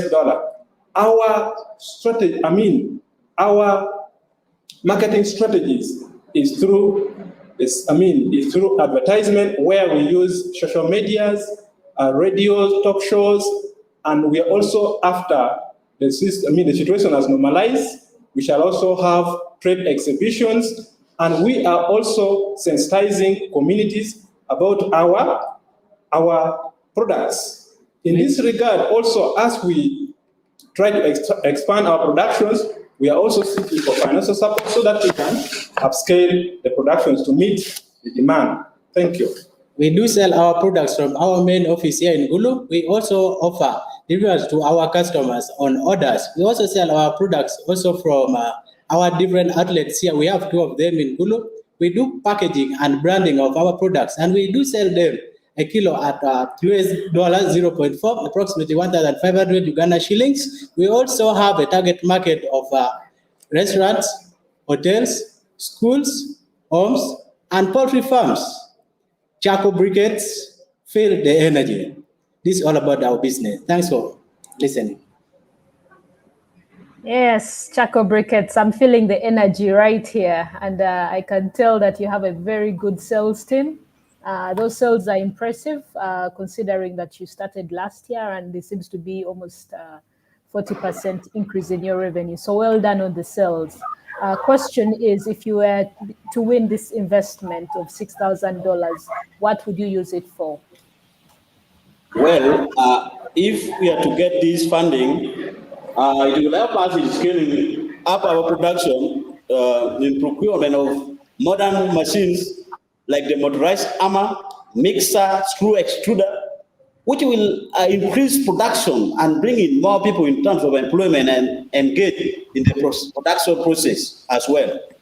In addition to that, when you look at currently, we are producing 15 kilograms per day, yet we are using the traditional or the local machines. Now, if we accelerate, if we increase our productions by acquiring these machines we are talking about, which means per day, our productions will go beyond the 15 kilograms per day, which means we shall be in positions to meet the demand in the markets.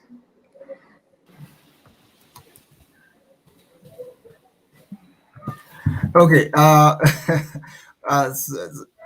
First, amazing job.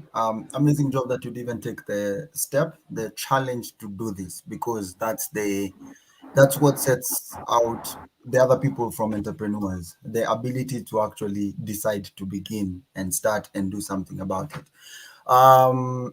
So my question would be, Okay, good. I love what you guys are doing. It's amazing what you guys are doing. It's hopeful what you guys are doing. SDG and all the buzzwords, we can use them here because of what you guys are doing. But again, I go back to why should I care, number one, and number two, why do you think you're the only one standing apart compared to all the other organizations doing charcoal briquettes? Because you're not the only one. That one I can tell you without even doing the research. I can clearly tell you you're not the only one. Well, you are very right. We are not the only one producing briquettes. There are a number of companies who are producing briquettes and in various forms. For instance, before us here, we have this is briquette made from rice husk and it is uncarbonized. And there are other companies who also produce briquettes which are carbonized, like ours here. But then, what set us apart, or how unique are we in the market? We don't just produce briquettes because we want to have briquettes in the market, but we also look into what does the customer need. We first go deep into that and we produce what meets their need, because in any business, what you have to do best is to make sure that the next day the customer comes back. So what we do, because there are a number of agricultural feedstocks. For instance, briquettes are made from sunflower stalks, which energy content, that is the calorific value, is 4,300. Briquettes are also made from coffee husk, which calorific value or the energy content is 4,045. And then also from peanuts. Sorry. Sorry to interrupt. Kindly allow me to interrupt. Sorry? I'm sorry. Sorry to interject. Minus the high complexity and technical value of the product you're selling me, just why should I care as a customer? Like, what are the 3 points that should make me be like, okay, amongst 100 charcoal briquette sellers, these guys are the guys I should go to, minus the technicality? All right, thank you. In brief, when our customers buy our products, for instance, the poultry farmers. I am your customer, so tell me. Yes, poultry farmers are one of our customers. So when they get our briquettes for brooding, so our briquettes, because of the high energy content, it will burn for longer hours and release, a lot of energy. So which means when the poultry farmer buys our briquettes and use it for brooding, actually the customer will even save more when he or she buys maybe charcoal, because of the energy content our briquette has. So the next day, such a farmer will come back and buy our products. In addition to that, most of our competitors here in Gulu majorly produce uncarbonized briquettes, which is much noisy with smokes and those else associated problems of pulmonary diseases that most of our customers find it difficult, because for you to use these uncarbonized briquettes, it needs you to acquire certain modern stove, which is much expensive. Here, one goes around 400 something, which is more expensive for a poor, vulnerable person in a slum area or in a community. And we are able to make them with a great product, which does not produce more.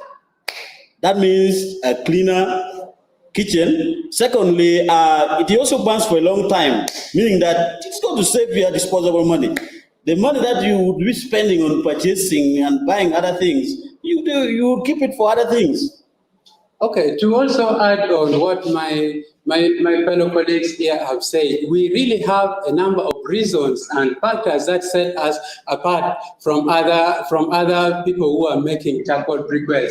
The reason being, in our production, we really ensure that the prices of our briquettes are really cheap enough. Reason being that our major aim is not really so much into profit. We aim at conserving the environment, as our mission is to promote environmental sustainability. So because we are not so much into profit, we have decided to lower the price of our briquettes. Therefore, people are now preparing to use our briquettes, which cost only 1,500 Uganda shilling, compared to other people who are selling their briquettes at 2,000, others at 3,000 Uganda shilling. So it is making us to really get more customers, and it is setting us apart from our competitors. And this has really increased the demand for our product.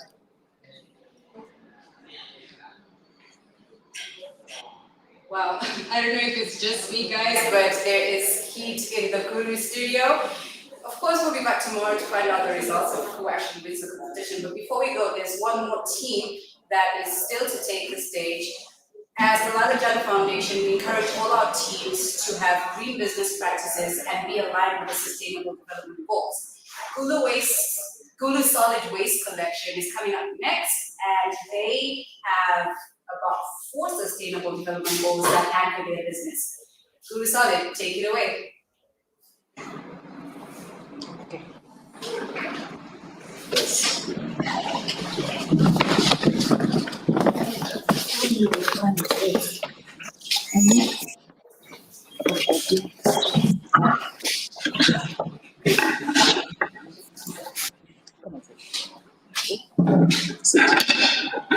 It's already hot.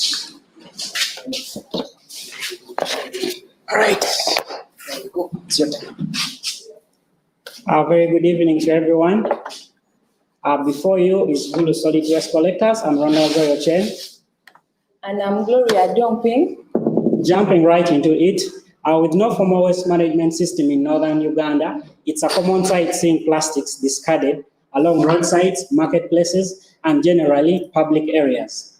Secondly, Gulu's nearest waste collection facility is in Kampala, which is a 6 hours drive all the way from Gulu. This clearly makes it challenging to recycle waste in time. Plastic has therefore continued to be discarded irresponsibly, therefore blocking drainage. And we know when drainage is blocked, that harbors floods come in, and when floods results, then we know malaria as a very common sickness that affects people in the north here.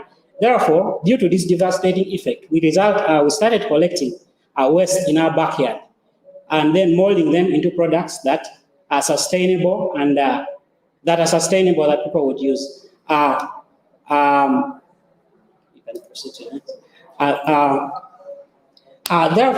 Globally, as we know, developing countries have the biggest challenge with waste disposal. And most of them do so by burning waste, and they are releasing about over 4.6 million tons of carbon dioxide in the atmosphere. Uganda in particular disposes 90% of their plastic wastes, either through burning or they are buried in landfills. And you know, when landfills are affected, then animal is affected, vegetation is affected, and then human beings are also affected. The main goal, therefore, that we are handling with this business is providing employment opportunities.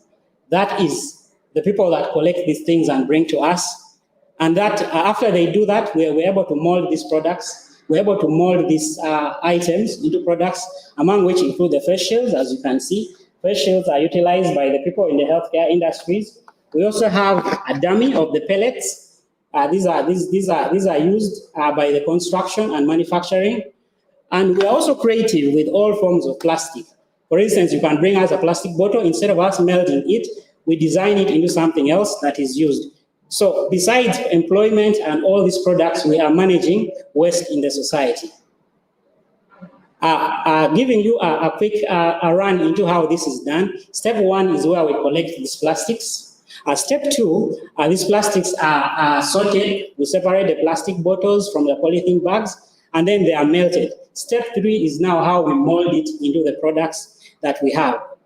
Handling the competition that we have, Gulu, the only major competitor we have in Gulu is called Takataka Plastics. They offer similar products, but the competitive advantage we have over them, first of all, Takataka handles mainly bottles. Those are plastic bottles, and then water bottles.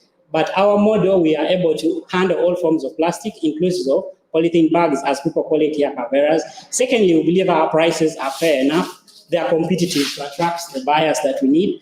And then we are also able to, we were able to set up waste collection facilities in schools, in markets. That means people are just able to dispose of the bottles instead of throwing it recklessly. So from there, we're able to collect them and bring them to our facility and work with them. The other advantage that we have is we carry out sensitization of the public. That implies people are going to get to know that this waste should not be disposed of irresponsibly. So that helps in managing the waste as well as boosting our business. My colleague takes you through the opportunities. Now, what opportunities are present for this business?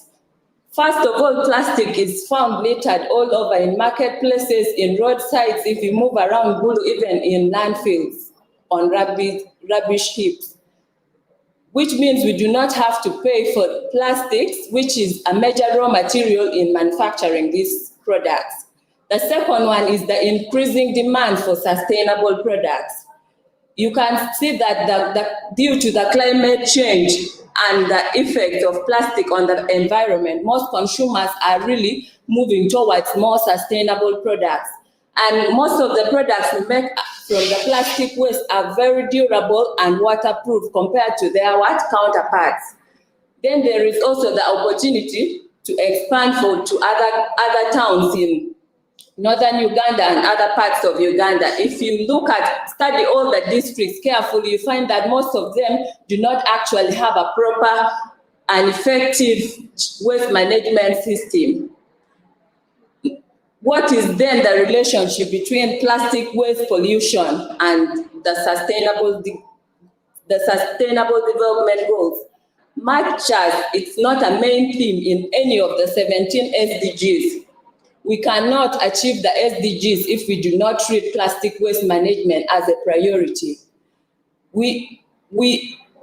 Our business model addresses up to 10 of the sustainable development goals, but the one which we are most passionate about is the sustainable goal number 13, and that is climate action.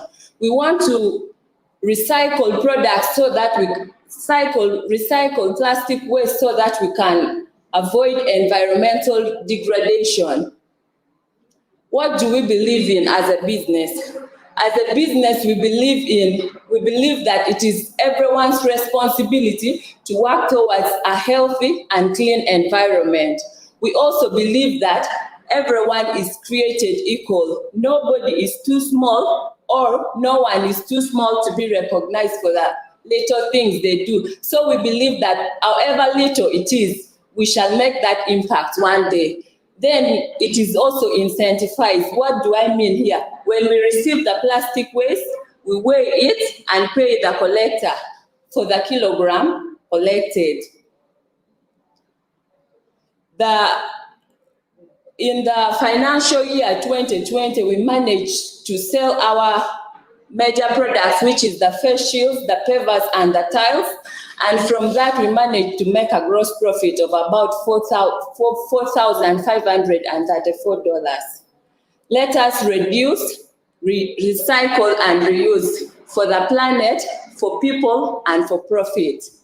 Thank you. Wow, wow, very impressive, Gulu Solid Waste. Very innovative solution you have there.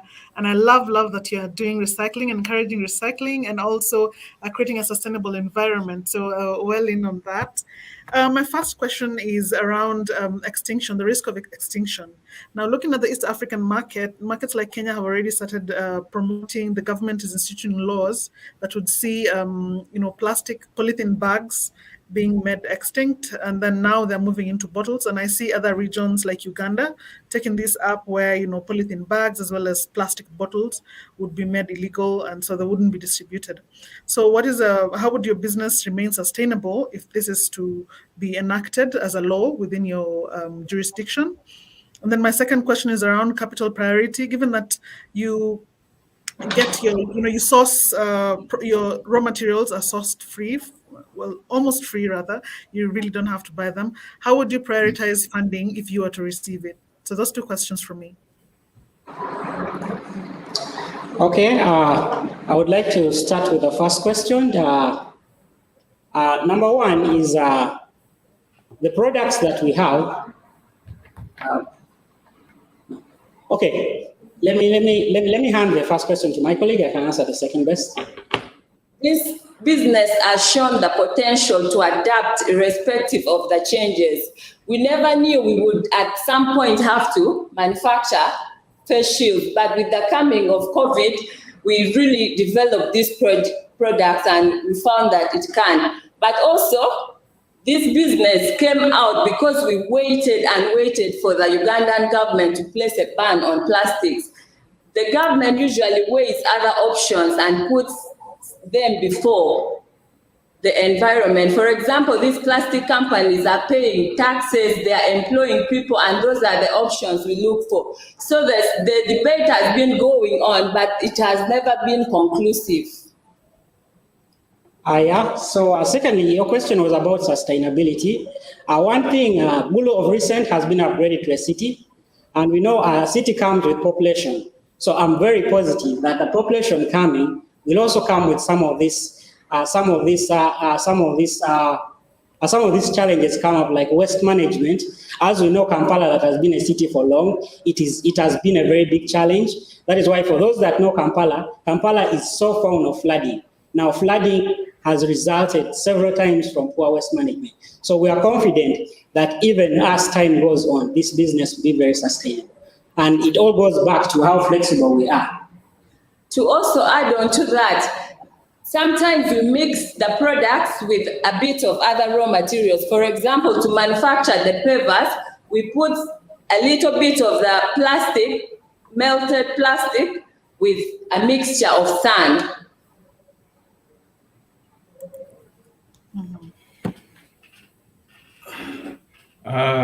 Thank you so much. I think I'll just pick it from where you left it, that our responsibility is to conserve the environment. But I was on this other side, on this other studio, I was looking at, the process that, your process of making or working on the product. And I was not, and I am still not impressed by, one, the cutting. From what I can see is you're encouraging the cutting down of trees because that is what you're using. And two, there's you can see from the picture, there's so much air pollution from when you're trying to, heat the plastic bags inside the drum. So my question is it appropriate to solve one problem and create 2 or 3 more problems? So I'm still not convinced that you have a responsibility. You are responsible for conserving the environment. So that would be my concern. To get onto that, if you compare the amount of carbon dioxide that is released if these plastics get to the landfills, and then the amount which is compared to the amount which we release during the process of melting, that is really, really a great difference. 2, we do not actually cut trees, we cut the plastics depending on the products which we are supposed to make. Yeah, just to add on what she has said, some of these products that we actually make do not need the burning. Like, for instance, I can show you this face shield. This is something that just a simple effort. We do not need any burning. So not all our products that we deal with has to release some carbon dioxide in the air. And the other thing that I would add on is the business is something that is actually growing up. And we all know as a business grows up, machinery comes in. Now, machinery, we all know, uses electricity. So the carbon dioxide that we have is not going to be something that we are going to deal with for quite a long time once the business becomes extremely prosperous.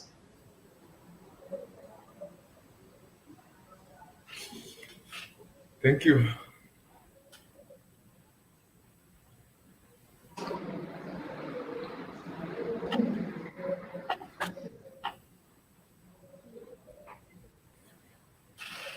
I can't say enough how impressed I am with all your work, guys. It's incredible. I see all these teams, the innovation coming here for a pitch, and all the thoughts I went into it. So thank you so much for coming here and showing us your work. And congratulations to all of you. So this is it. The judges are now going to retreat to a place far, far away because we're all stuck at home. It's only can be so far. So maybe the living room, the kitchen. I'll let you the imagination run wild on where they could be going. But there can only be one winner today. So tomorrow we'll come back with the results. But in the meantime, Wendy, how do you feel about today's Give Work Challenge? I am absolutely thrilled. What an incredible, incredible set of businesses. Congratulations to everybody who's made it so far into the finals. We have some very, very tough choices to make. I would encourage you guys to please tune in to tomorrow's award ceremony. It's going to be absolutely incredible. Congratulations thus far to the finalists, and can't wait to see tomorrow's edition.